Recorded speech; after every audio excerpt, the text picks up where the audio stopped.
What if the reason your breakthrough hasn't come yet is not because God said no, but because you stopped praying too soon? Today, I'm going to show you the kind of prayer that continues until something has to change. There is a level of prayer that many believers know about, but far fewer truly live in. It is deeper than asking, stronger than emotion, and more powerful than words shaped by human understanding. It is the place where prayer stops being a struggle of the mind and becomes a cooperation with the Spirit of God. And it is in this place that real breakthroughs are born.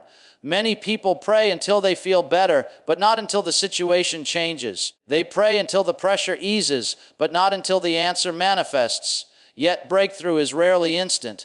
It is usually on the other side of persistence. It is found when prayer continues after feelings fade, after words run out, and after the flesh wants to quit. Praying in the Spirit is not something strange or mysterious. It is God's provision for moments when natural prayer is not enough. There are times when you do not know how to pray as you should. You know there is a burden. You know there is resistance. You know something must change, but your mind cannot fully define it. That is where praying in the Spirit becomes essential. The Spirit of God steps in and prays through you with perfect accuracy.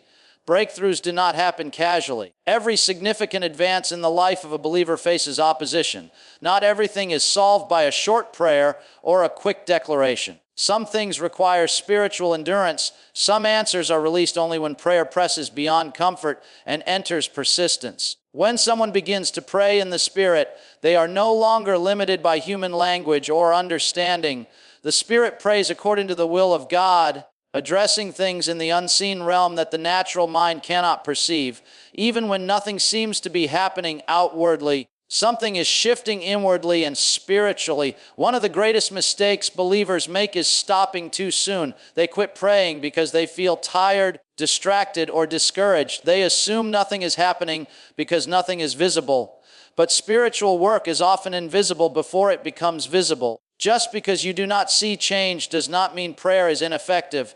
It often means prayer is working at a deeper level. There is a point in praying in the Spirit where strength begins to rise on the inside. At first, the flesh resists. The mind wanders, doubt speaks, but if a believer stays with it, something changes. Weakness turns into endurance. Confusion gives way to clarity.